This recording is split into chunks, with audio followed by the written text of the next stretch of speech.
Great. Well, I've had the all clear from our staff to say that we are ready to go. So I would just like to welcome you by saying Fiskirma, bonjour, hola, bienvenue. Good day to everybody who is joining us for our COP26 or FLOP26 webinar. And we're going to be speaking today about climate justice and the progress that we have or have not made since last year. Really pleased to welcome everyone here on behalf of Social Value UK. I co-lead Social Value UK alongside Crispin Sachikonye, and my name is Isabelle Parasram. And we are at this event. It's not a political event, although we will talk somewhat about politics. And I just wanted to make it clear that our speakers are not here to represent any particular political ideology. And I wanted to say that out of respect to them and to thank them for sparing the time to be with us today. I'm not going to introduce the panel just yet. I'm just going to run through a bit of housekeeping. So today we're addressing three key questions that you've probably seen in the blurb advertising this event, but we're also taking the chance to get to know our panel personally and professionally. So as we go through, we'll find out a bit more about them. And I find it always helps to get to know our speakers a bit more from the human point of view. So this webinar is being recorded, and if you want to ask a question, we particularly welcome people who are happy to speak on audio or appear on video. So be prepared, it is being recorded, and we may ask you to turn on your video and to join as a panelist to ask your question later on. So if you'd like to do that, great. If you'd like to speak just by audio, then let us know. And I may read out some questions as well. So as we go through, I will try only to use first names of those who are attending for security reasons. If anything comes up that is distressing, then please do access forms of assistance or help afterwards. We never know what may trigger somebody's reaction to something. And even though COP26 may not appear to be a particularly traumatic subject, and we're trying to take account of different people's preferences and sensitivities. We can't necessarily control the chat, but if people are messaging in the chat and that can be seen by others and it's abusive or disruptive, we may ask you to leave the webinar. But hopefully this is a safe space to be able to share, albeit it is being recorded and then will be shared with lots of people later. But we're hoping to create a comforting environment where everybody feels that they can join in and have a voice. So we've got many people booked, many people who are going to watch the rerun of this. And we've had people from all sorts of sectors, from universities, from the public sector, from large corporations, from charities, all across the board. So we're really pleased at the diversity of those who are attending. And what I wanted to say is if you have a question, then please do put it into the Q&A and we will come to you if we can. You may receive a response in the chat from our staff team. We may use your question or comment as part of the discussion. And what I may do is just go to one panelist rather than all of our panelists to answer each question. We won't be able to use all of your questions, unfortunately, but we may use your questions afterwards because we're drafting a perspectives paper afterwards that will be used to be sent to key decision makers to assist in policy shaping, etc. We will ask speakers to answer briefly because we have a lot of content to go through.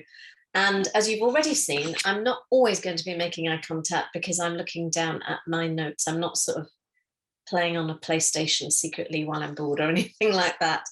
And yeah, I just wanted to say that we will, at the end, simply press a button and end. So it might seem like an abrupt ending, but we as speakers will go backstage and then debrief. So that's what's going to happen.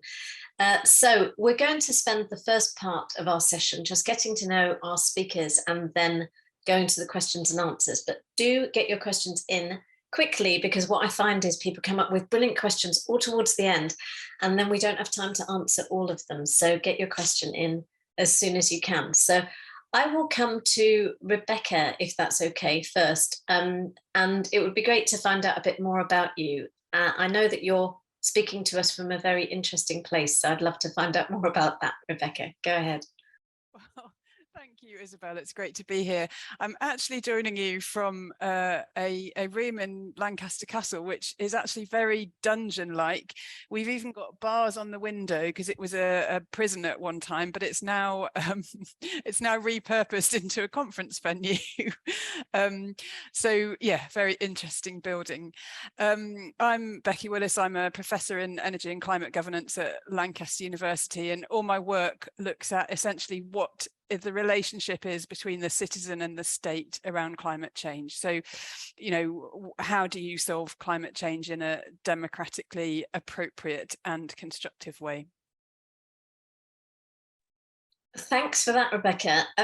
I was curious actually, because I know that you have some link with Women's Hour. So I'd love to know a bit more about that. You've been very humble about that. So go on, share it. Yeah, thank you for the prompt. No, I was really pleased a little while ago to be on Women's Hour's Women's Hour's power list for the environment. So an absolutely brilliant group of women from academia, third sector, business, journalism, and so on, who are sort of collectively making a difference on the environment. A really inspiring group of people. We still haven't met because it happened during COVID, but we would really absolutely love to get together. Oh, wow. Fantastic. Well, thanks so much for that really brilliant introduction to your background, Rebecca. I'll move on to Sean. Sean, would you like to introduce yourself? Yeah. Hello, everyone. My name's Sean Spears. I'm the director of the environmental think tank Green Alliance, which Becky used to be the director of. Okay. And you were also a member of the European Parliament, weren't you? Yeah, I had a sort of a cameo appearance in the European Parliament. I did one term, 1994 to 99. So yeah. Fantastic. So we will have the benefit of your political experience as well, hopefully. And you also mentioned when we met before that you had written a book. So please tell us more. Well, like Becky, thank you for the plug. Yes, they're not quite best-selling. How to Build Houses and Save the Countryside. There are still 1 or 2 copies left. I highly recommend it.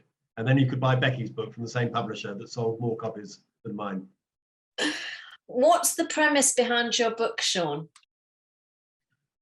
It's that we need more planning, not less. That constantly just liberalising the planning system hasn't resulted in more housing. You need to plan properly where the houses should go, get community consent, tackle land prices, and also tackle the market failure of the house building industry, which in the end means that the state should pay for a lot of the houses to be produced, which should support small and medium-sized enterprises that tend to go bust every time there's a housing downturn. So it's a lot more complex than just saying we're going to have planning-free zones, investment zones, whatever they're called. You need to think really carefully about the whole way the market works.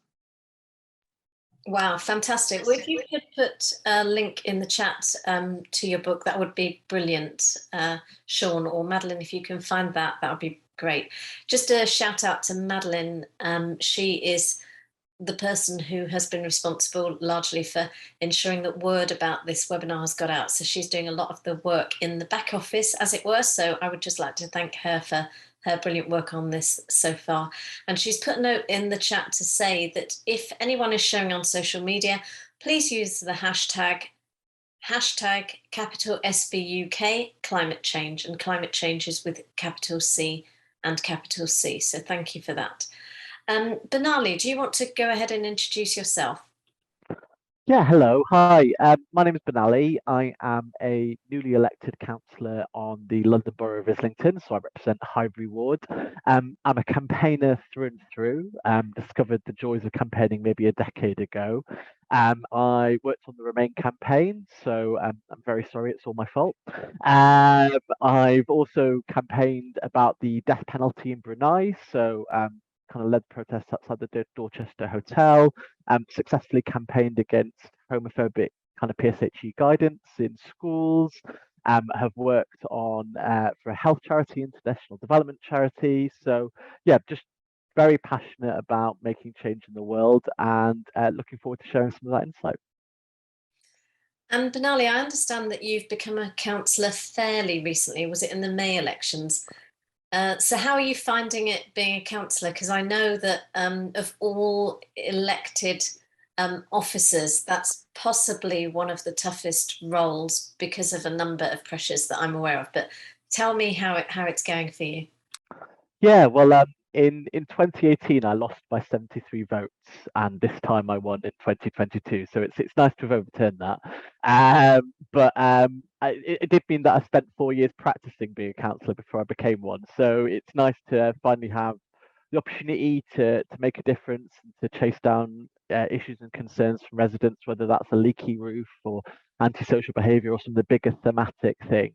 But you're right, like, councillors don't have any support staff like other elected roles. It's me in my inbox with no one else. But I really love it. I mean, I love where I live. I'm really passionate about my community, and I'm really honoured that I've got a platform to help make a difference. Great. Well, thanks for that, and thanks for sparing the time to be with us, Councillor Benali Dace. So I'm going to move to one of the first questions that we've got on our blog, our sort of blurb, as it were. And we talk in that about who should be held account for the progress or lack of made since COP26 met. But I would just, as a sort of background to that, really like to hear your views on COP26. So what were you looking for from it? And how do you think that has been delivered? So what's your take on COP26? And I will come to all of you, but let's start with Sean. I think I'm pretty positive about what was achieved. We had some low expectations. The aim ended up to be to keep 1.5 alive, to keep the idea that we could limit global warming to 1.5 degrees, at least as a possibility. And that was just about achieved. Loads more needed to be done. We prepared too late. There were all sorts of difficulties. Nobody's saying it's an absolute triumph, but I think the kind of global climate process was just about kept on track. What's really important is to keep the momentum, and that's what this meeting is about. And whether everybody sort of left Glasgow thinking job done, we can just go back to normal life and kind of stoking climate change. And that's the real fear, that once the spotlight was off the world leaders, things have slipped back again. What were the key things that you would say that you were looking for, that you want to see achieved? I think just to have the commitments from the main countries to get to net zero on a reasonable timescale, and to have nationally determined contributions that added up to the possibility of keeping 1.5 alive. There were other things that came out of COP26. There was a much greater emphasis than before on land use and on the sense that there is a twin crisis, and you also need to address the crisis, the ecological crisis, as well as the climate crisis.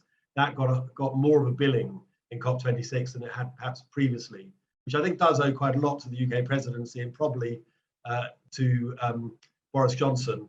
Feeling very nostalgic for Boris Johnson. He put nature on the agenda there, and quite a lot was achieved, I think, on forestry and other ways. I'm curious, Sean, in what way you're nostalgic for Boris Johnson.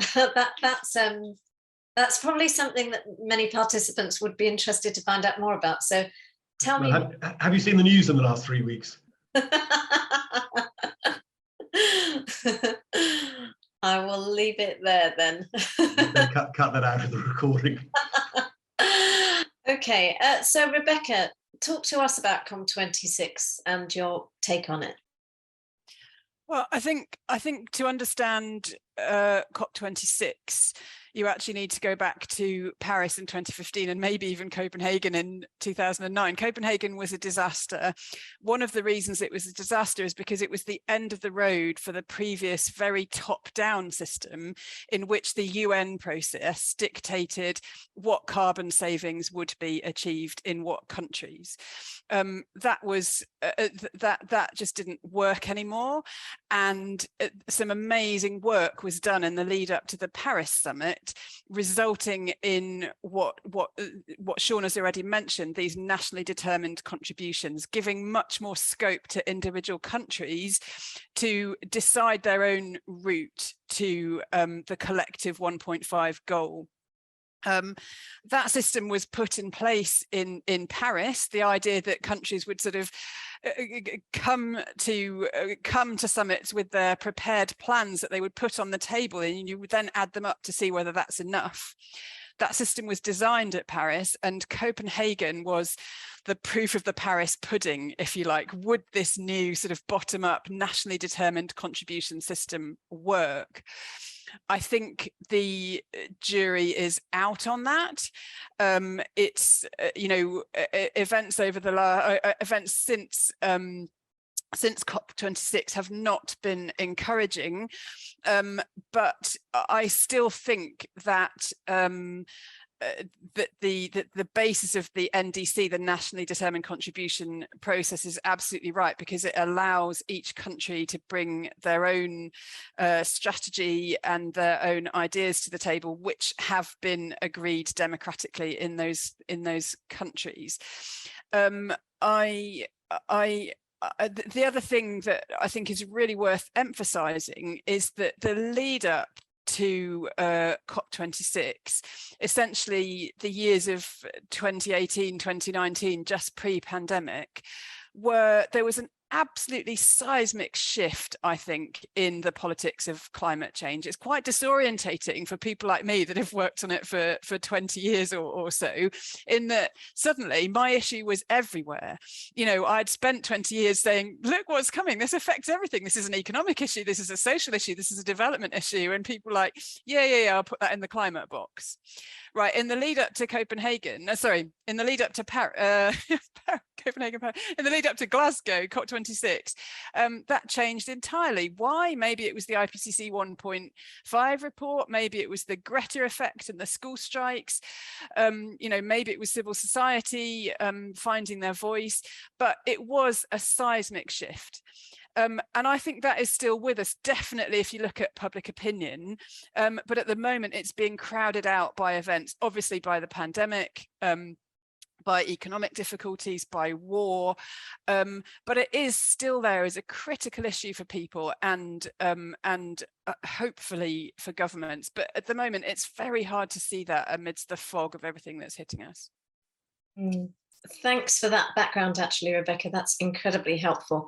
And I ought to add that Rebecca has written a book called Too Hot to Handle, and that's published by Bristol University Press. So the link to that is in the chat. And then Sean's book, How to Build Houses and Save the Countryside, the link that we've included is One to Waterstone. So please do take a look at both of those books. Thank you for that. So Banali, your take on COP26. Yeah, I think I'm going to be a little bit more negative, and I think and touch on this global uprising and consciousness about climate. Now, it's perhaps always slightly difficult for a slightly technical, bureaucratic meeting of world leaders to meet the desire, the ambition that was set for them. But we do live in an era of increasing consciousness about climate, and people want to see real action, particularly from the global north and the states that have a historical legacy of industrialization, colonialization, and the impact that that's had on the planet. And I think people feel on many factors we haven't lived up to our obligations, whether that's on international climate finance, whether that's on a clear and deliverable plan towards Vision Zero. And I think that absence of that plan is being felt acutely now as we see that being unpicked by the new administration. So I think that there is and continues to be, and I think going back to the heat wave of this summer, that there is a surge of awareness around climate awareness, and I think there's also an increasing understanding that these issues are intrinsically linked, that action on climate can respond to some of the huge problems we're facing right now, whether that's the cost of living crisis or international conflict as well. And I feel it really, really deeply as a local councillor now. There are so many things that I see with support from central government that would make a real difference to my constituents, whether that's insulation for cold and leaky homes, whether that's job opportunities with the Green New Deal. And I think the disconnect of what's needed here on a local level versus what feels like an immovable bureaucracy on not just a national stage, but on a global stage can feel quite frustrating. So I feel the urgency here, and I feel like we're not getting the urgency there. Lovely. Thank you, Benali, and thanks for linking it to the cost of living crisis, because one thing that people may want to contribute or add or question is we're in the middle of various crises. And I talked yesterday, I spoke at the Labour Party conference earlier this week, and I described what I viewed as various crises, such as the pandemic, the cost of living crisis, and I also included Brexit in that, not being aware of whether people viewed it as a crisis or not. But in the midst of all of the things that are going on in the world, people might say, well, why does climate change matter so much? And I know that as panelists, you breathe and live this work, but for many of the people who are watching, they may be watching this not knowing a thing really about COP26 or what's happening. And so they may be saying, well, why focus on climate change? The issues surrounding that are years away. It's not going to affect our generation. Who really cares? The priority is whether somebody's got heating today, all of those kind of things. So tell me why does it matter now? Why is it still an urgent thing? And Benali, you've touched on it a little bit, so I won't start with you, but Sean, tell me what your view is on that. I guess there are two reasons. One is the very obvious point that it is really affecting people now around the world. I'm not sure if what's happening in Florida is absolutely put down to climate change, but there are many more extreme weather events. What's been happening is still happening in Pakistan, the 40-degree temperatures we had over the summer, and fires along the A2 and so on. I mean, climate change is having an impact now, and that will get worse. The second, I think, is that even if you didn't care about that, economically and socially, it makes sense to do the things that are going to help tackle climate change. And I was really cheered, actually. I sat through the environment debate at Labour Party conference, broke my usual rule of just sort of hanging around the coffee areas, and sat through, and it was speaker after speaker from left and right of the party, from the unions, from the CLPs, etc., were saying we've got to act because we need better bus travel, because we need green skilled jobs, because we need to strengthen the economy, etc., etc., and for the obvious ethical and prudential reasons that we need to tackle climate change. But even if you didn't believe in that, you need to bet on the fact the world is decarbonising, and that's the way the world is going. If you want warmer homes this winter, you kind of don't invest in gas, invest in insulation. There's all sorts of reasons why it just makes sense to act now. And the reason, by the way, I was flip about being nostalgic for Boris Johnson. Obviously there are lots of ways in which it wouldn't be nostalgic, but he did get this. He talked about it a lot, and he also talked about nature a lot, and tied in the kind of twin ecological and climate crises that we face, and that has been markedly missing from the new administration's rhetoric and action in the last 3 or 4 weeks. So that's why I'm feeling a twinge of nostalgia. Brilliant. Thanks for clarifying that, Sean. I'm curious now as to what exactly happens during the coffee breaks or in the coffee areas at the Labour Party conference. So you're going to have to share a bit. But yeah, that's a really interesting take. And before I go on to Rebecca, I just wanted to alert Kate Grief, I think your name is Kate, just to say that we're going to bring you on very shortly to ask your questions. So we have somebody who's happy to speak live. So Rebecca, yeah, tell me why the climate change emergency is an emergency compared to everything else that's going on. Well, I basically, my answer would have been an exact carbon copy of Sean's, because it is an existential crisis in its own right that we absolutely have to deal with, and because there are all kinds of additional benefits. Renewable energy is now 9 times cheaper than gas. That's what we're looking at. But I actually don't think that people need convincing on this. If you look at the data, and it's very consistent across different demographics and different geographies across the world, in the global north and the global south, people are really worried about climate change. So the missing part of the picture is developing people's confidence that we can actually tackle this. And the bigger danger now is not not convincing people that we have a problem, but convincing people that we can collectively tackle this and that they can play their part in that, not just through their consumption decisions, which in my opinion are overemphasized, but in their role as citizens, as workers, as employees, as business people. And it's really not so much making people aware of the problem, but making people aware of their agency, and you know, creating this kind of collective sense that we can do this. That's the really crucial challenge, I think. Thanks for that, Rebecca. And you've talked a bit in some of the things that you've said about issues that link a little bit to social value practice. So we operate as Social Value UK on the basis of 8 principles, and principle 1 is all about engaging stakeholders, and principle 8 is all about being reactive.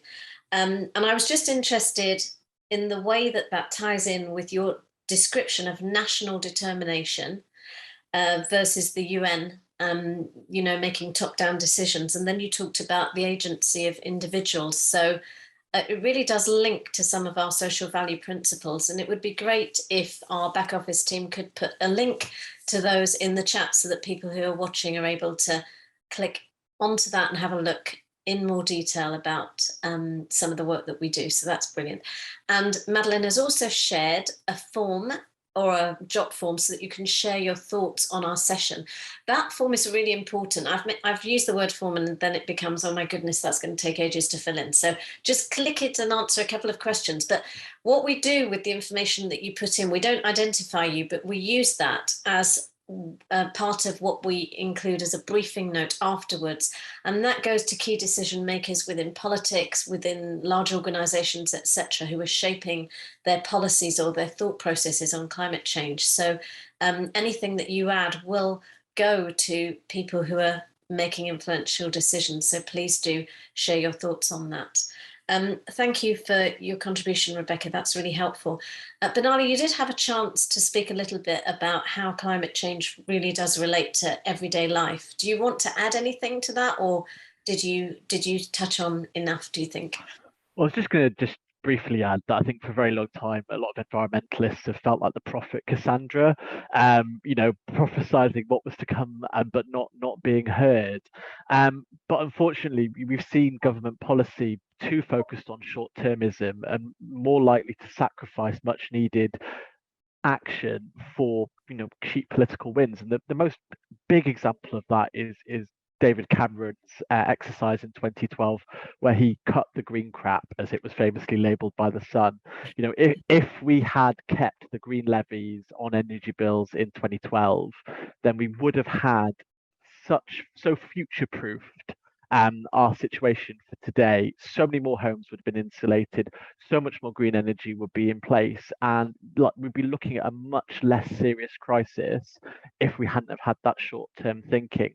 And so I think the challenge that we have for decision makers right now is to make them realize that it's not a trade-off between the economy or climate.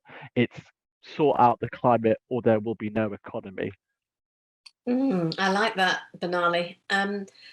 I'm going to just follow up on something that you said while our back office team allow Kate onto the screen. So Madeleine, Lizzie, if you could put Kate onto the screen, that'd be great. So Benali, you talked about governments making short-term decisions and not really thinking of the long term. Isn't that the case with most governments, though? I mean, you're trying to get into a position of power, you're trying to be elected again, you have to essentially have as many quick wins as you can. And it's a never-ending circle, really, because if you do what's popular in the long term, but not popular in the short term, you may not be around in the long term to implement those measures. So isn't it a cycle that every political party would be engaged in? And do you have some sympathy for the fact that that's just the way that things seem to roll sometimes? I think it's a good summary of the fundamental problem of politics. I think government and how we are governed is a unique challenge. I mean, I would say that perhaps UK politics feels uniquely vulnerable to this problem, whether that's down to our electoral system or our British political culture. You know, I looked at other countries and have some sense of envy. So yeah, I would say it's a good one. I think maybe as well, it's also about how do we make sure that civic society is as strong as possible. I mean, I looked to Extinction Rebellion, who managed to create a unprecedented kind of sense of consciousness and awareness about climate and a real clear demand for action. I have a question and a challenge to the third sector as to why their tactics didn't manage the same, and then there's a question for us as campaigners to internalize as to why was Extinction Rebellion so successful when other tactics hadn't managed it up to then. Yeah, thanks for that. You're a brave man to mention Extinction Rebellion, so I may actually come back to the other panelists on that, because I'd be interested as to whether they consider Extinction Rebellion to have been successful. But let's go to Kate. Kate, do you want to ask your question? Thank you for being here, by the way, and do share a bit about why you joined us today. Okay, well, thank you very much. So my name's Kate Grafer. I have had a mixed employment background of public and private sector, but mostly local government. My background is actually procurement and supply chain predominantly. I've actually taken the decision, I think you can say it's kind of from COVID, to think about how I can apply my skills in a different way. So I actually left my job at the beginning of the summer, and I'm looking at focusing much more on how I can do my bit when it comes to sustainability, be that social value or climate, through trustee work, voluntary work, and different paid pieces of work. So yes, all of these subjects are something that I've been passionate about and have more headspace and time to actually get more involved in. So naturally, Social Value UK is an organisation I've started following and picking up a lot of material from. So yeah, my question was, and actually I think it's been touched on by all of the panelists to some degree, because certainly coming back to Sean's point about being nostalgic, a lot has changed since COP26, and actually a lot has changed in the last 3 weeks. And certainly from a member of the public point of view and somebody that is finding their way around more in this space, everything I see and hear on the news is about that short-term approach. And it almost feels like the media and the politics are playing off the short-term advantages and why they need to focus on cost of living rather than climate, and making it a bit of an either or. And I was interested really about whether that's something that the panelists are also seeing, or whether you think that's a bit of a media spin, because otherwise there's the bit about how do we ensure that COP26 that's made those big changes actually does stay on track and is built on. Thanks, Kate. And I won't repeat your surname because I'm trying to keep your identity confidential or secure, but apologies for getting it wrong. And I have now learned another way of pronouncing that. So thank you for that. Does anybody in particular want to start off? Sean, go ahead. Yeah, thanks, Isabelle. Thanks, Kate. So just specifically on the cost of living, I think one of the new campaigns that Green Alliance has been involved in getting off the ground is called Warm This Winter, and it's the first coalition, I think, or certainly the biggest sort of coalition I'm aware of between environment groups and social justice groups. Age UK, for instance, has been very involved in it, and it is really about framing the current cost of living crisis in a way that's going to help deliver environmental ends as well. So there was a call to help people with their bills, and during the Conservative leadership contest, that was being ruled out as handouts. That has happened to a certain extent, but needs to be better targeted. And also one way of helping people with their bills is to help people understand how to save energy as well. So there are sort of other aspects of that which haven't been addressed. But then there's a big drive on insulation, a big drive on renewables, and a a call for a transition, so rule out more North Sea oil and gas. And that campaign, I hope, is sort of beginning to gain momentum, and it does sort of tie in the social and the environmental pretty well, I think.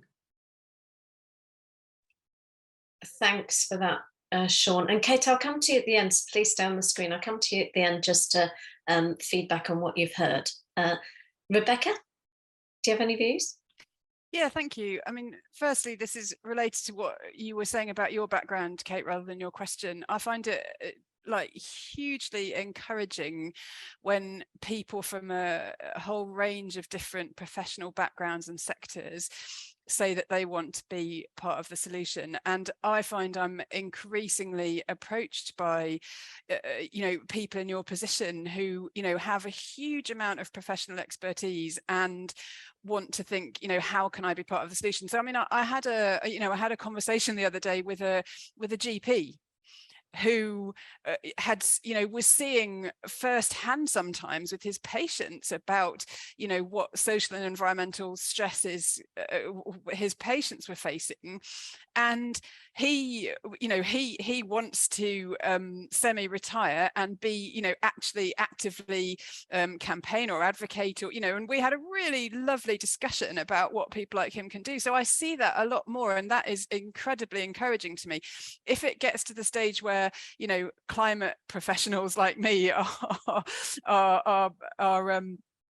no longer a thing, if it's that mainstream, that would be absolutely brilliant.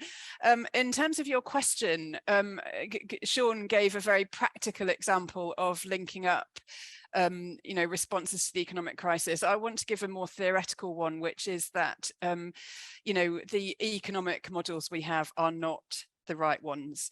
I'm really struck by this, having a 16-year-old who's just started economics A-level, and it's very, very interesting to see. Basically, economics as a discipline emerged in this time of sort of relative plenty and lack of resource scarcity, without with this idea of what's sometimes called frontier capitalism, that we can sort of trash and move on. And I really like approaches like Kate Raworth's donut economics, which put the social and environmental together and think, what actually are the constraints within which we are operating? And actually, how can those constraints spur the kind of innovation, not just technological innovation, but social and political innovation? How can those constraints spur innovation? We know from the management literature that constraints spur innovation. Just look at the weird innovations like webinars that become mainstream as a result of COVID. So we know that constraints bring innovation. And how can we actually be really serious about constraints, that know that we are in this stage where we can no longer exploit natural resources or cheap labor the way that we have I say successfully the way that we have managed to in the past? How can we actually mainstream those constraints? And I think that's a real challenge for economics as a discipline, and I don't think they are taking it up, with the honourable exception of people like Kate. Thanks for that, Rebecca. And speaking as somebody who also has a young person who's studying economics A-level, I'm really fascinated at the syllabus, and they have a really inspiring economics teacher who really immerses themselves in the subject and makes it very, very practical. And it makes me think actually about some of the work that we do at Social Value UK. So we are trialling a module on social value for economic students who are studying A-level.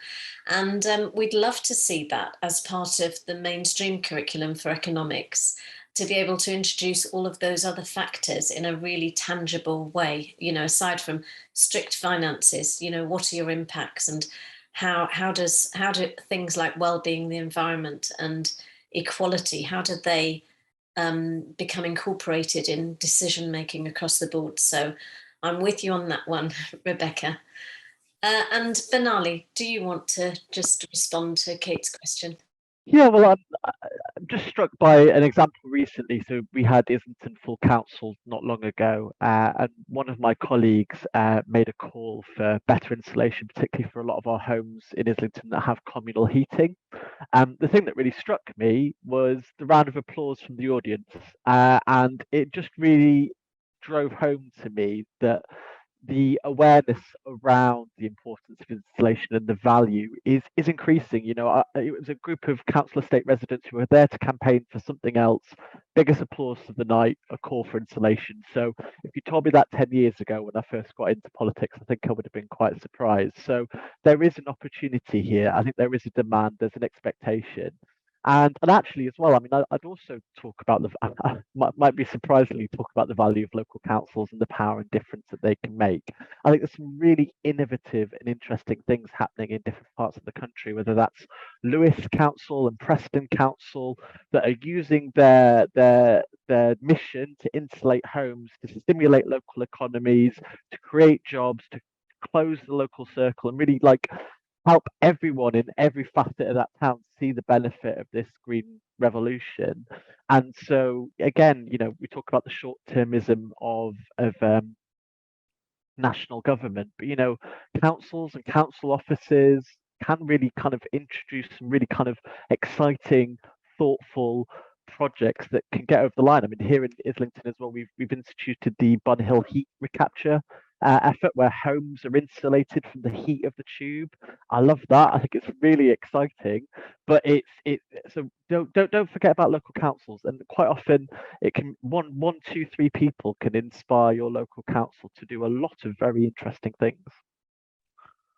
Gosh, Benali, do you know you really come alive when you're talking about community work and the power of local decision making? I don't know if you've realised, but you need to rewatch this.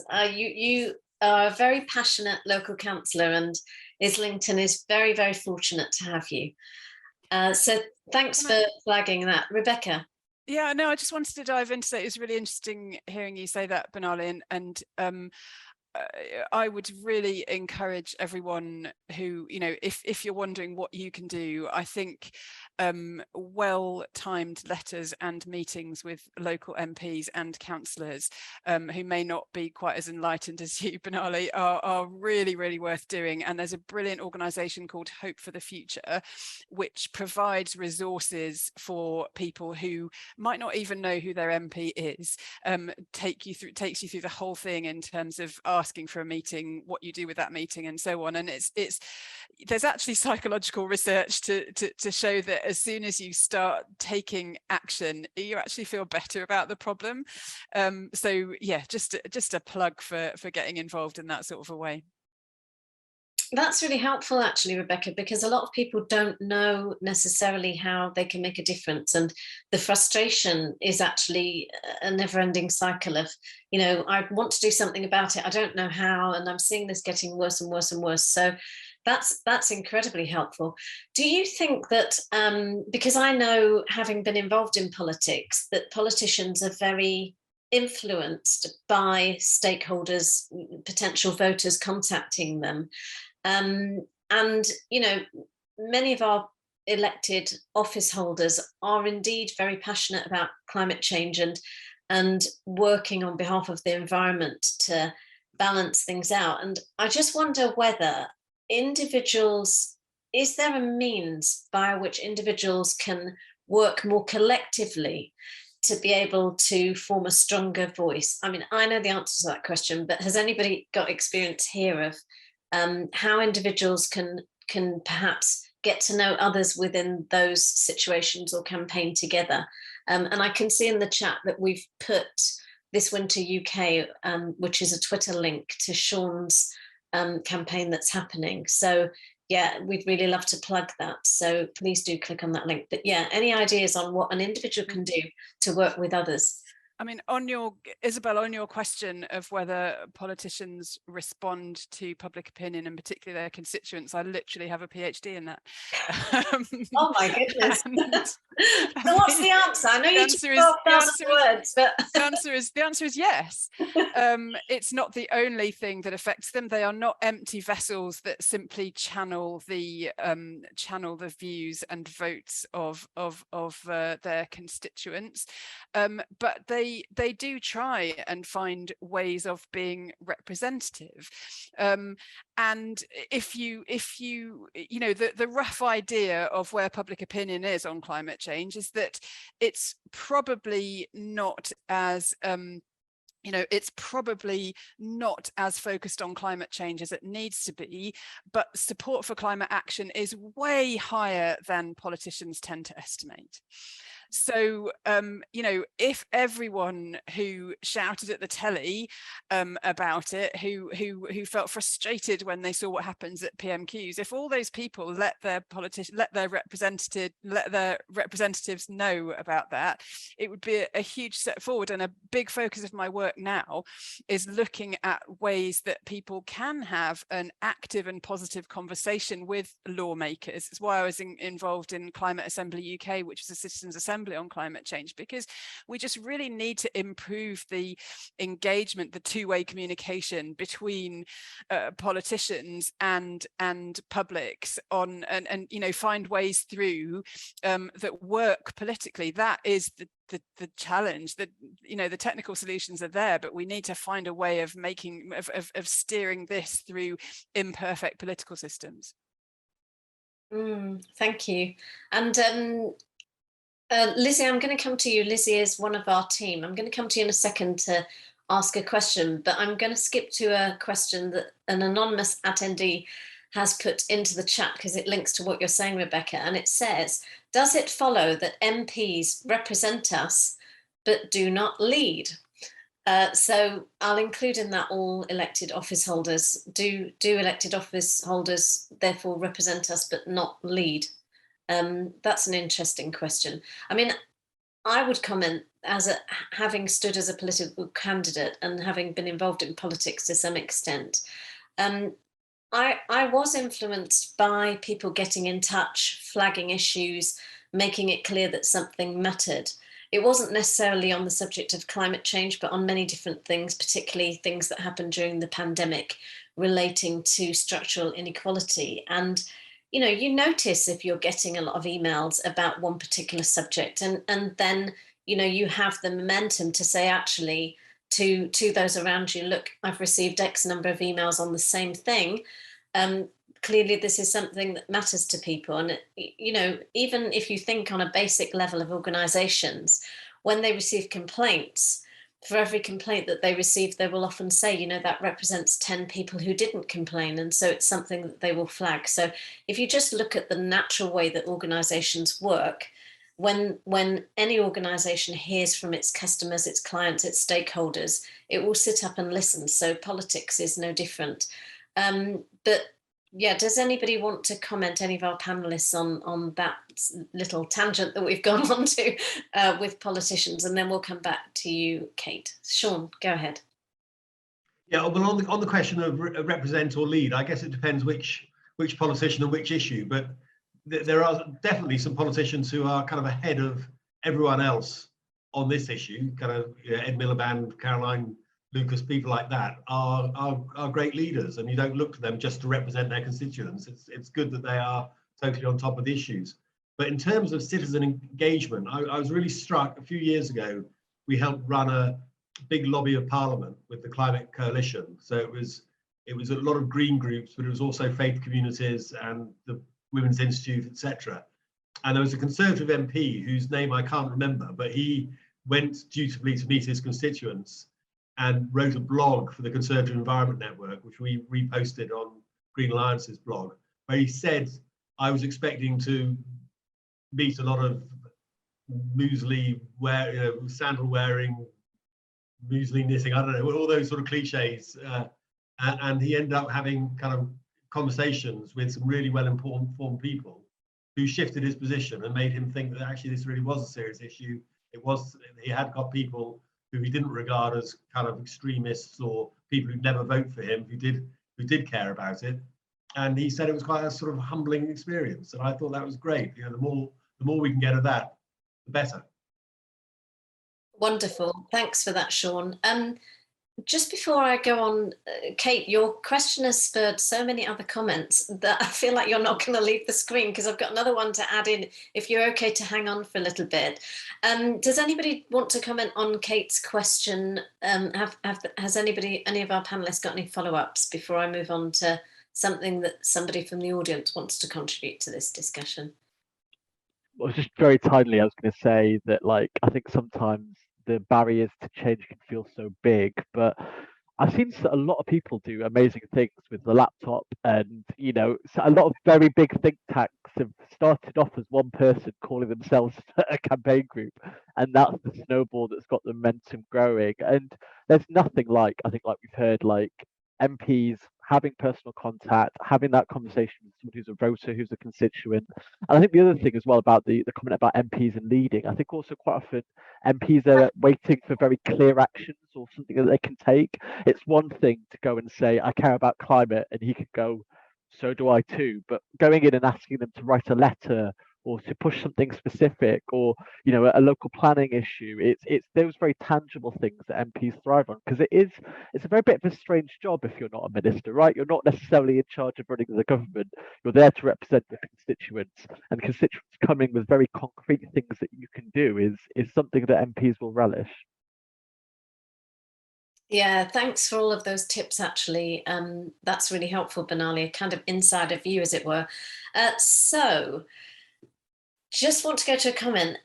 While I'm doing that, I wonder if, Madeline, you can look up Kate Rayworth's book, Donut Economics. It's such a key book. And I can certainly say that our chair, Mandy Barnett, the chair of Social Value UK, is a really big fan of that book in particular. And she refers to it a lot when we're talking about, you know, just having our one-to-ones. So if you could put that in the chat, that would be brilliant.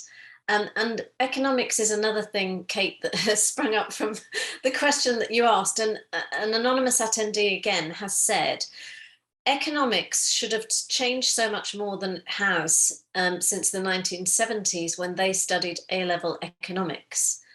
So from that, we can guess your age, anonymous attendee. So they said, they recommend that we watch parliamentlive.tv committee meetings. There are lots of subjects, and they say MPs hear from professionals who are in agreement that GDP is a 20th century metric which is out of date. So from that, I think the big takeaway is that we can watch these Parliament Live TV committee meetings, and certainly that would be very informative, actually, to see the real work of what MPs do, because we often see our elected politicians on TV, sound bites of, you know, speeches in the chamber and that kind of thing. But a lot of the work is via committee meetings, and that's where a lot of the real work is done, as it were. So it could be very interesting to have a look. Yeah, so we've got Kate Rayworth's book in the chat now, so that's brilliant. So having had that very big discussion, Kate, what do you have to feed back? What really interested you about what our panelists had to say? So I think as happens sometimes, questions, as you say, can go off in different directions. I guess there was a bit for me, which is, you know, was how much of any perception about short-term action might be real. You know, are we at risk of losing some of the gains from COP26? And I think I got a mix back of, well, not entirely, because there's still some of that work going on to join the ongoing sustainability and environment work with the current crisis. And I completely agree with that. I guess part of my concern perspective is that it feels a little bit in some cases like, are we given a bit of a Hobson's choice? So yes, there might be a piece about renewables, but, you know, for example, there's the piece about the moratorium on fracking being lifted. So there feels like there's some conflict. I think the point around economics and what is definition of success feels very relevant, because that seems to be what the basis of the decision making is from a national government point of view. I completely agree with Banali's comments. Having worked in local government for the last 18 years, I'm absolutely passionate about what can be done on a local level. And I think actually the end solution for the challenges that we face as a society are always going to be a mix of top down and bottom up. Actually, so in some cases, just waiting and looking for leaders is not always going to be the way to go, because that's abdicating responsibility. I guess part of the nervousness is, are people disenfranchised around politics at the moment, that certainly getting in touch with a local MP might feel quite scary and like it's not going to get anywhere. And actually so therefore, as you say, that joining together so people can think about campaigning or ideas through local government or other campaign groups feels like it could be a really powerful way of continuing to hold the country to account. Thank you for that, Kate. And I won't embarrass you by asking you if you're a member of Social Value UK, but if you're not, we would love to have you. So your passion and enthusiasm and knowledge would be fantastic for our movement. So thank you for this question that you've asked, and it's provided so much discussion and food for thought. So I will let you go now, but yes, do stay in touch with us. So Lizzie, I'm going to come to you in a second to ask Benjamin's question. So somebody called Benjamin, who is based in Uganda or is from Uganda, has asked a question, and he's finding it difficult to be able to speak because of the internet connection. So Lizzie is going to, do you want to just introduce yourself, Lizzie? Yeah, sure. Hi, I'm Lizzie Carline. I'm membership manager at Social Value UK. So yeah, lovely to see some familiar names in the attendee list and lots of new names. So hopefully we'll welcome you soon. Yes, I'm here to ask this great question on behalf of somebody that's joining us. I'm not sure if they're joining us from Uganda or as someone living in the UK from Uganda, but they've asked, due to low industrialization in Uganda, their carbon footprint is low.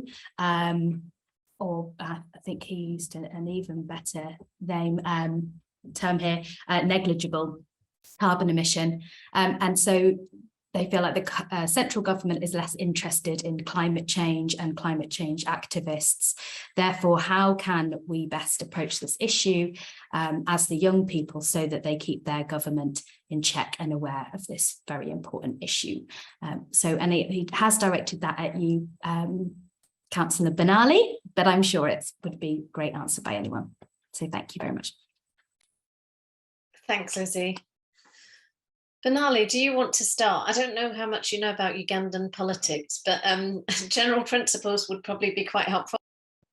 Yeah, well, I had the good fortune last year to go to Kenya to run some training for some eco activists in the area. So I know firsthand that across East Africa, there is a real exciting burst of energy and enthusiasm and passion in young people. So I think absolutely, empowering youth activists is something that's really exciting. With those activists that I met in Kenya, they were doing really interesting projects, whether that's, challenging development that was cutting down and devastating nature, creating eco products, creating opportunities, tackling plastics. So I think, it might sound tacky to say that the youth are the future, but empowering them and giving them a platform and giving them an opportunity to make change is something that's really, really inspiring. And, I'm going to talk as well from our side. I think there is something really important about international climate finance and us living to our obligation to provide the developing world with the money that it needs to build up that green future. And the fact is right now that the UK isn't promising the amount of money that is a fair promise. So I think currently commitments are around 3.1 billion.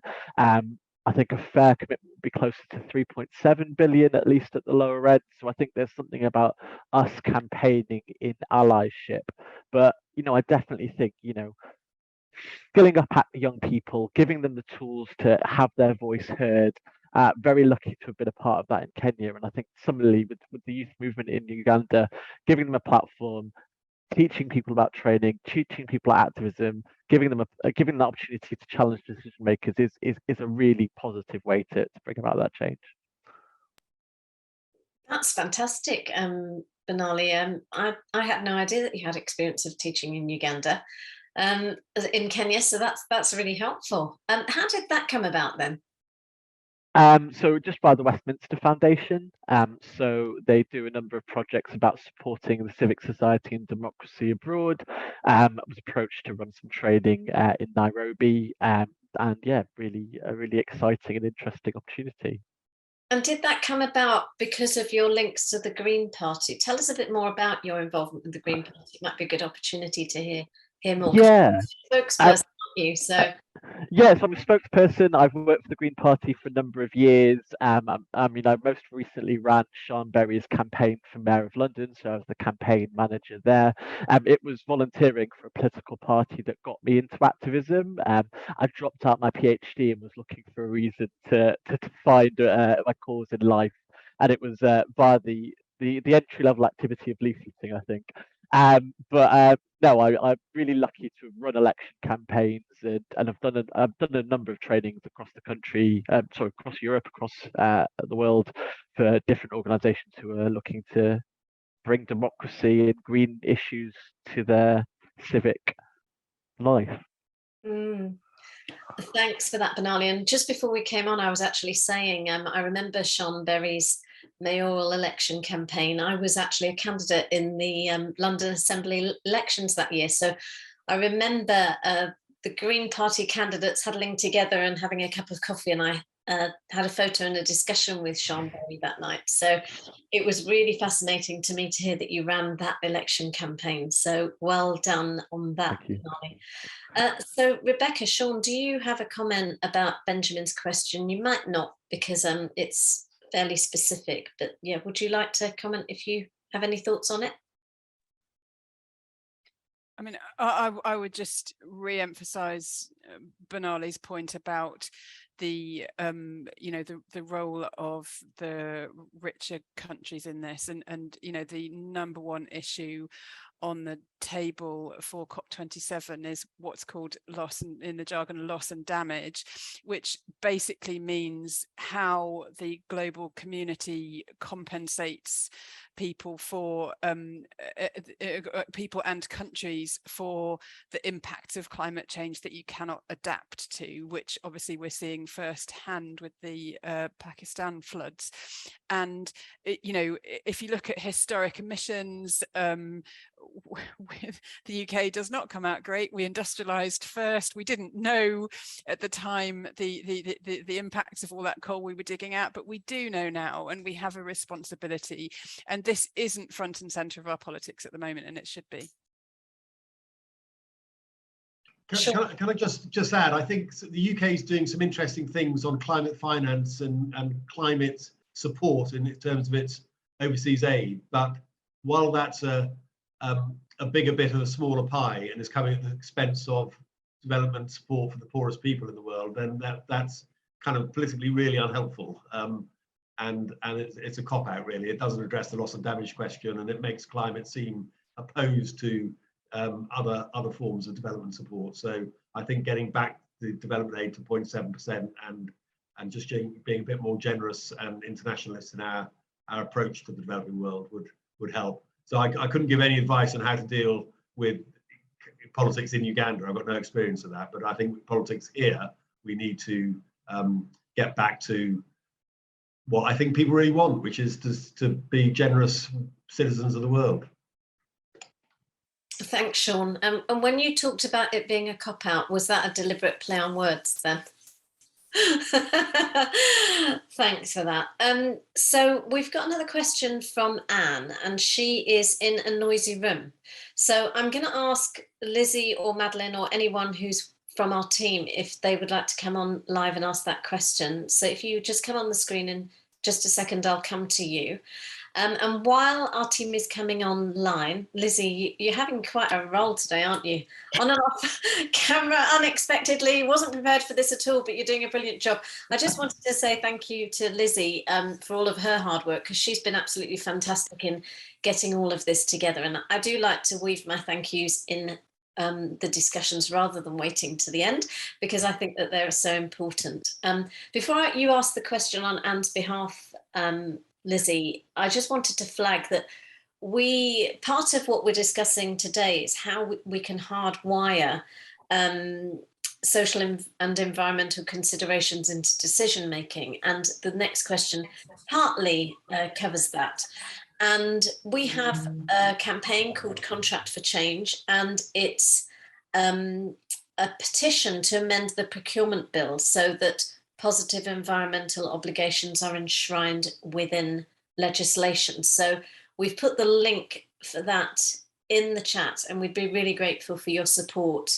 And people like Kate, who asked a question, you know, we'd love to have your input on that. So please join us, join our movement. So Lizzie, do you want to ask Anne's question to the panel, please? Sure. So I'll read this verbatim. A bill to enable electricity generators to become local electricity suppliers, the local electricity bill, is in second reading in House of Commons and slowly moving its way through the system. However, given the current energy crisis and the climate emergency, it seems odd that fracking and North Sea oil/gas is so easily waved through. Is this due to the pressure from the corporations on the government? Interested to hear your comments, panel. Thanks, Anne. Were you able to get the gist of that, our panelists, because it was quite a long comment? Okay. Who would like to go first? Go on, Rebecca. Yes. It's due to the influence of companies, and I think that this isn't talked about enough. I bear the scars from this because I've been providing a lot of research and advice and support to the various groups who are trying to stop the opening of a new coal mine in Cumbria, where I live. And the danger is that opposing a coal mine is somehow seen as radical or dangerously political. In fact, the opposite is true. If you look at any science on this, so I could point you to reports from the UN Environment Programme, I could point you to many peer-reviewed studies in Nature. It's absolutely clear that if we are going to meet our climate goals of 1.5 degree stabilisation, or even 2 degree, we cannot open any more fossil fuel extraction sites, coal, oil or gas, right? That's just maths, right? It's not a radical political position, it's maths. Why is it then that so many countries, including our own government at the moment, are trying to find ways to claim that you can do that you can open new reserves, new mines? It's politics. It's because there is empirical evidence, and I can give you that evidence. There is evidence that these companies, who are incredibly politically powerful, have very clever strategies. I like the phrase discourses of delay that some academic colleagues of mine have come up with, discourses of delay, to explain why, yes, well, although of course we have to stop carbon emissions, these emissions just now should be allowed for whatever convoluted reason. And we need to expose that. We need to shine the harsh light of truth and evidence on the fact that we cannot keep finding new ways to dig fossil fuels out of the ground. And I'm absolutely you have to state this categorically and come back to saying this is not a political position, this is a scientific position. And it is incredible to think that we are losing that fight. I mean, it is, it's astonishing. I say losing. I think that there is now more attention than ever before on this fact that we need to not just reduce demand for fossil fuels and reduce emissions sort of, you know, at the consumption end, if you like, but also look at the extraction end. That argument is growing apace, but not quick enough. Absolutely, Rebecca. And after COP26, we did have some of our members feed back to us these concerns that particularly powerful lobbying groups and organizations were able to shape the agenda and continue to be able to shape the agenda. And I mean, it happens in other environments also, you know, with the gun lobby in America and tobacco, etc. But it's a concern, isn't it, that it's those who shout loudest and most powerfully who seem to be able to gain the most influence and then create change that affects all of us as individuals. So it's a big concern. Sean?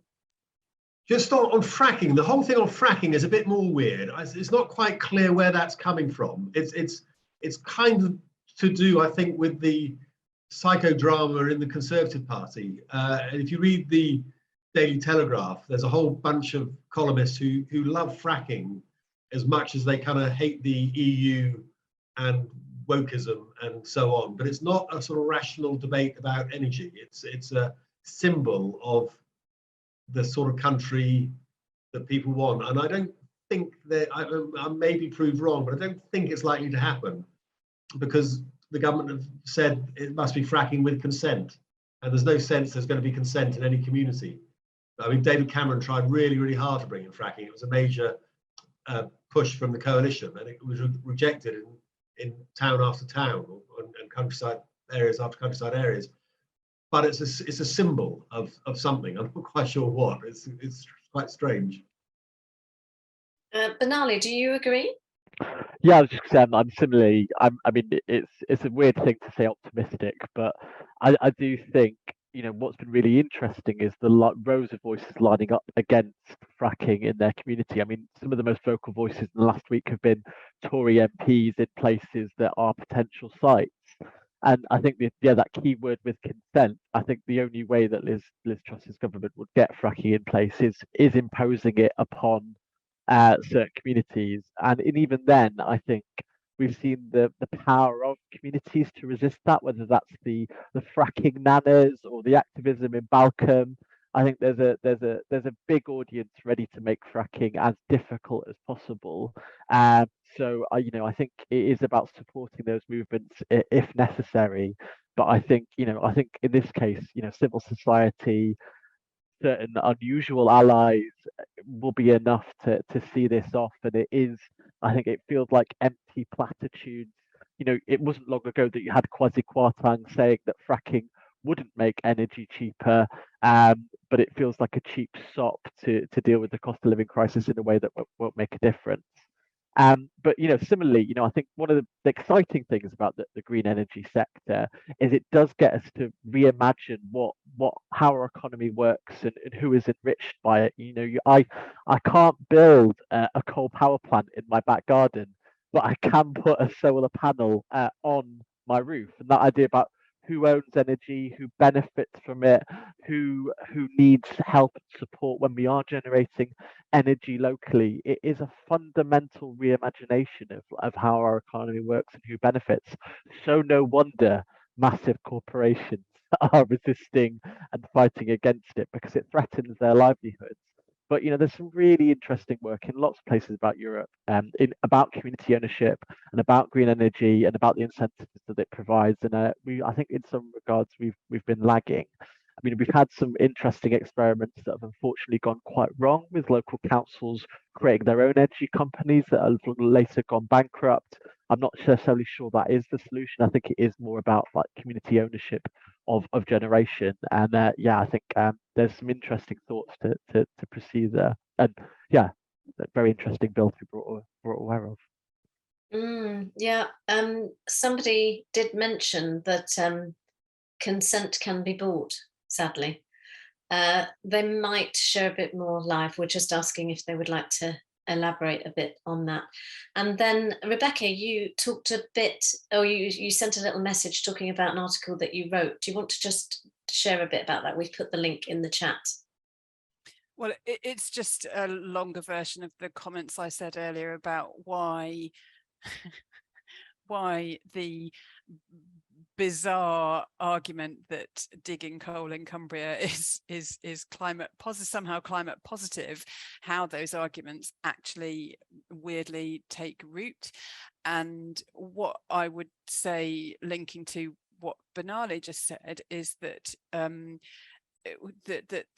main, you know, the main way to counter this is to give a lot more power to local areas to find their own way through this. You know, personally, I would really like to see a local, you know, we were talking about nationally determined contributions earlier. Well, you could do the same thing for local areas. You could say, okay, you know, you could challenge local areas to come up with what carbon savings they could provide in their local area, and what resources and powers they would need to do that, to have a kind of bidding war, a positive bidding war, where local areas were saying, yes, I want to do this, and if you let me have X and Y, I can deliver that. And how much more empowering that would be than our bizarre top-down placeless climate strategy, where, I mean, nearly everything on climate is done from central government departments, which is probably the very worst place to do it from. Thanks for that, Rebecca. Anne, if you've got any comments on the responses to your question, that'd be fantastic if you'd like to put them in the chat. In the meantime, we're going to somebody called Phil, and he has got a question or a comment to contribute. So if you'd like to put Phil on screen, that would be fantastic.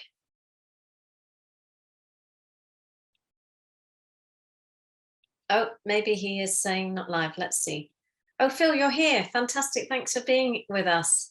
So do you want to just explain why you decided to attend this webinar, and then put your question to the panel, please?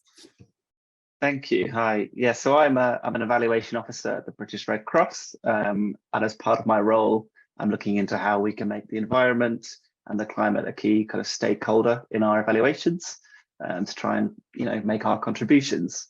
My question really is, and it kind of touches on lots of things that have been said so far, and thank you for all those comments, is there what's the best place to find answers if you're an individual or a business looking to take practical steps to combat climate change?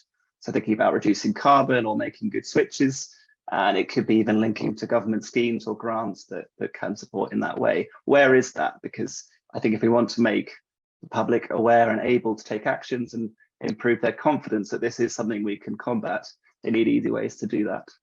So yeah, any thoughts would be very welcomed.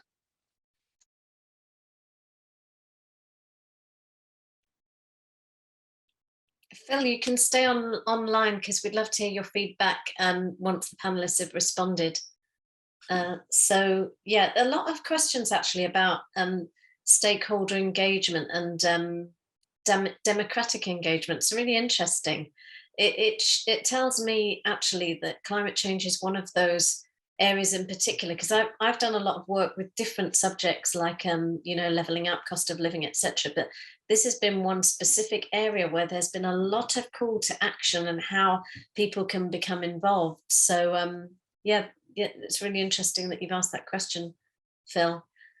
Does anybody in particular want to answer that question? Well, I was just going to chip in. I think it's an important bit of thing to think through, because I particularly think of bulb as an example. A lot of people got bulb energy on the basis that it was green energy, and the reality was it was nothing of at all. So we do live in an era where solutions are presented that aren't real, that aren't the best option. I mean, certainly in my role, I'm encouraging my council to be a climate leader. I think actually there is, again, a great role for local councils about connecting up best practice, bringing together local business leaders and helping share tips, and whether that's via business networks or other forums. So I think, you know, again, the role of local civic life to bring that in, I think is really, really valuable.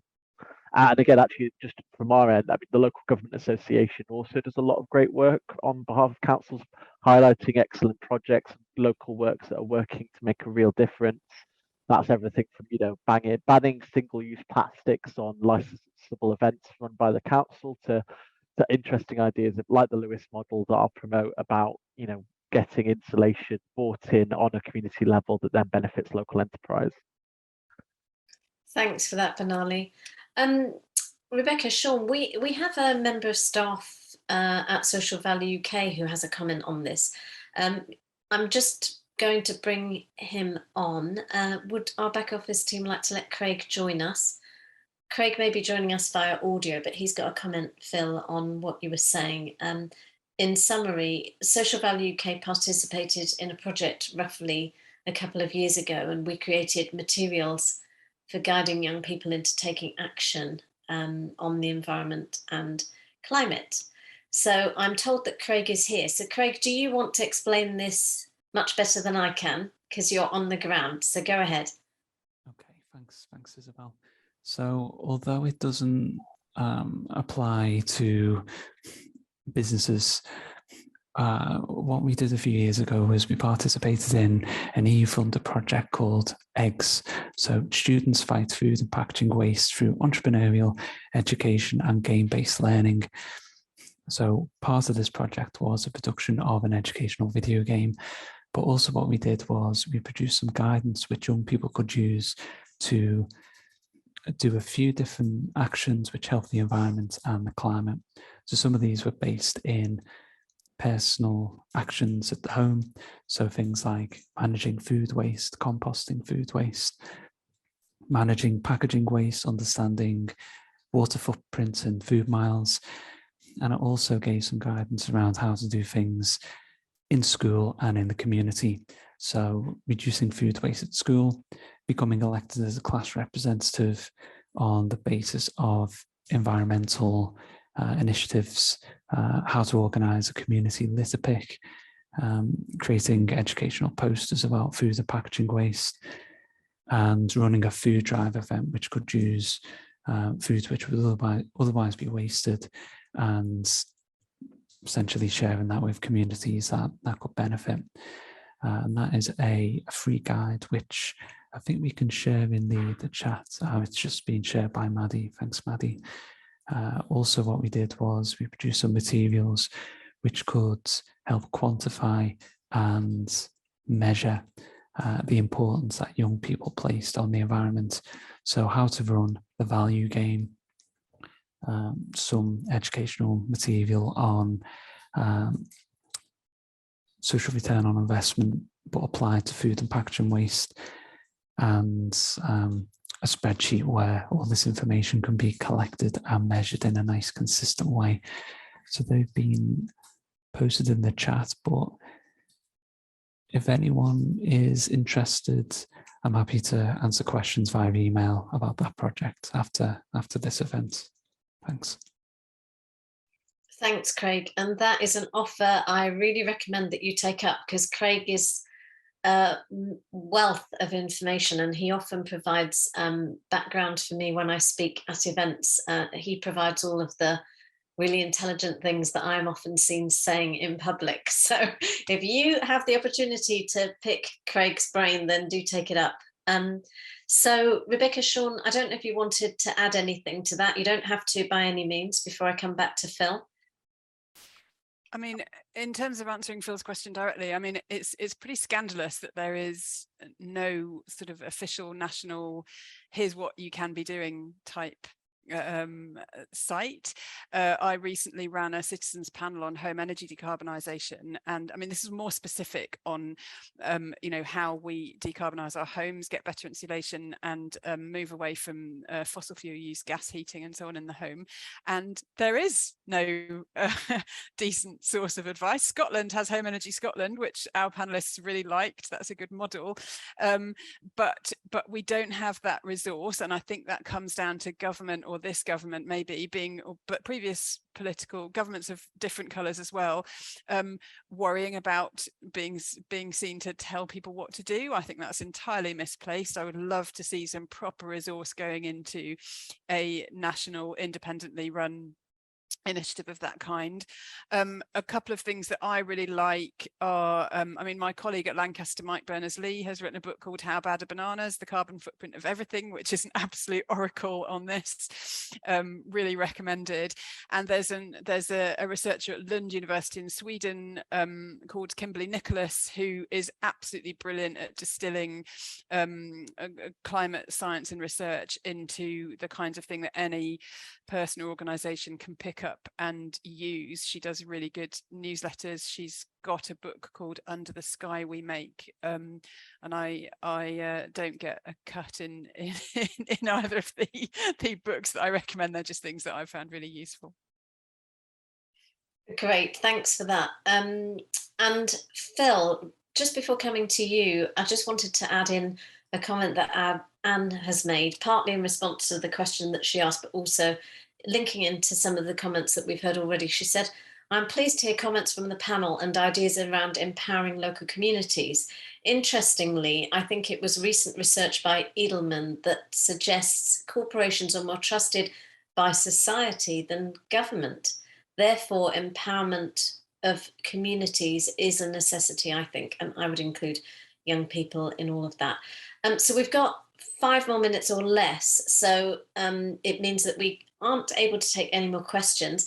But Phil, I would love to hear from you on any thoughts that you've had since listening to everybody respond to your question.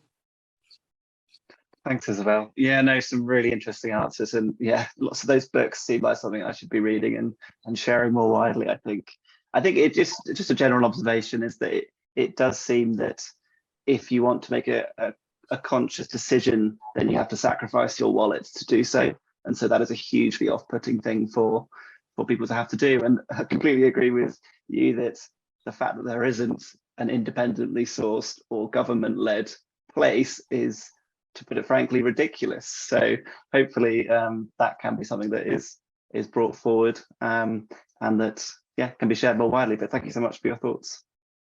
Yeah, and thank you, Phil. Really brilliant questioning. So we will be contacting you to join our movement as well, I think, after raising your head above the parapet. So thank you very much for that.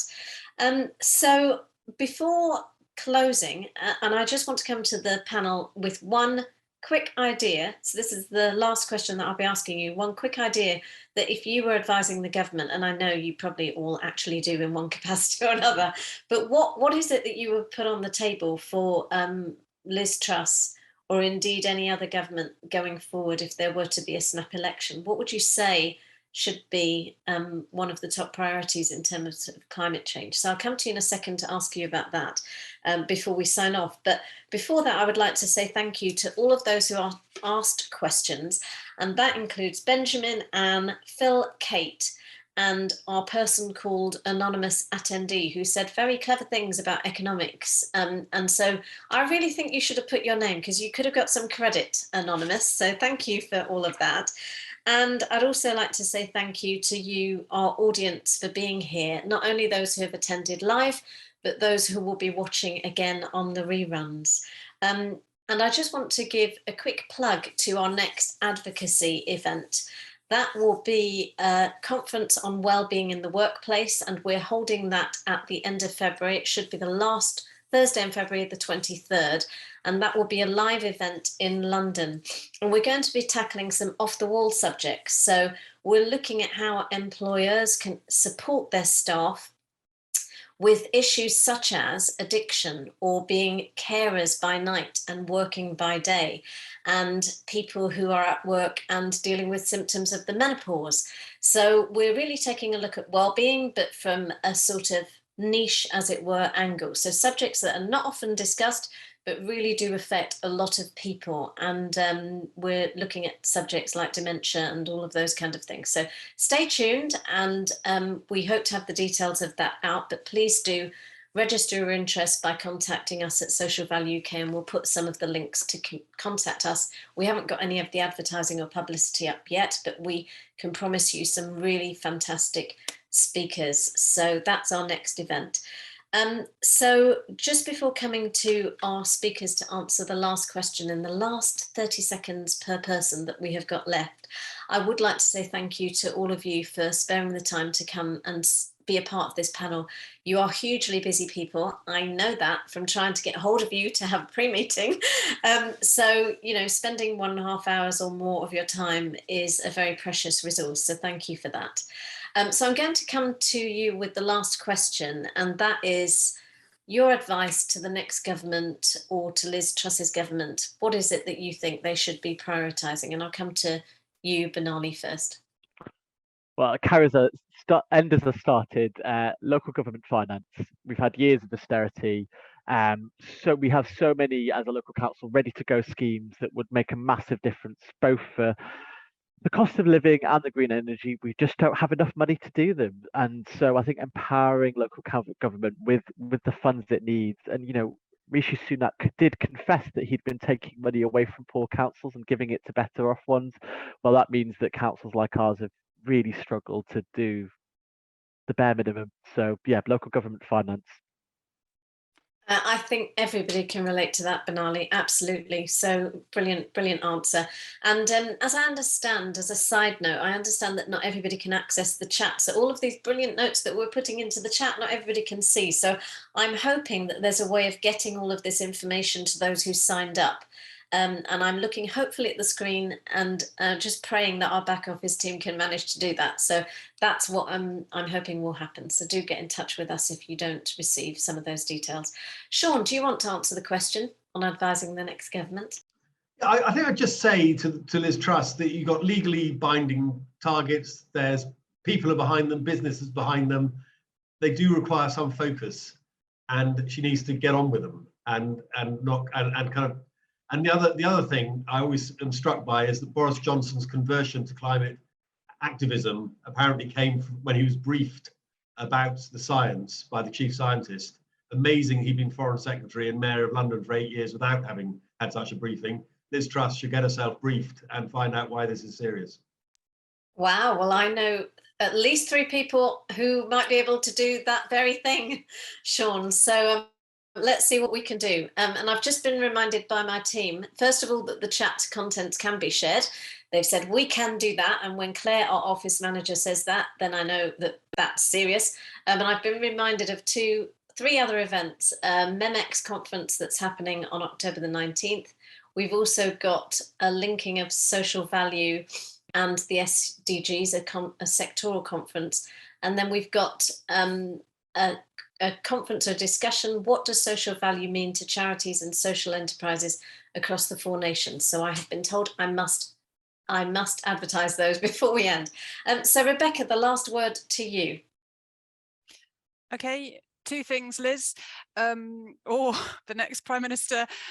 Firstly, have an open, honest and positive conversation with the electorate about the climate challenge and the opportunities that we have in decarbonising, absolutely front and centre of politics. And secondly, get together a scientifically literate strategy for phasing out oil and coal and gas extraction. Fantastic. Well, thank you everyone for that. Thanks, Rebecca, for that answer. And I know you've probably actually conveyed that to real ministers. So that's a repeat of the conversation that I'm sure you've already been having. Thank you everyone for being here. We're going to sign off and we hope to continue the conversation in one way or another. And Madeline from our back office team says, thanks for joining us, everyone. So we as speakers will now go backstage. So we're going to click a button at the bottom of the screen and leave all of you to enjoy the rest of your afternoons. Thank you so much, everyone. Bye.